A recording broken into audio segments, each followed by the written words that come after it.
আল্লাহ বলেন বান্দা তওবা ভঙ্গ করেছো, আবার কর, আবার কর, আবার কর। কারণ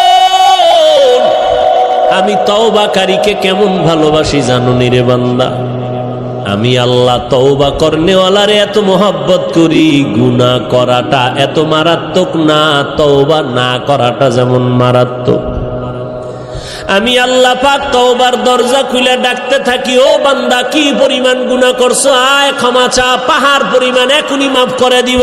কারণ এটা আমার স্পেশাল পাওয়ার। আমি আল্লাহ তোরে এতটাই মোহাব্বত করি, তওবা করবি। আমি আল্লাহর মোহাব্বত নিয়া জাহান্নামের ভয়, 2 ফোঁটা চোখের পানি ছেড়ে যদি তওবা করো, চোখের পানিটা গালের নিচে যাওয়ার আগে সব গুনাহগুলো মাফ করে দিব। قل يا عبادي الذين أسرفوا على أنفسهم لا تقنطوا من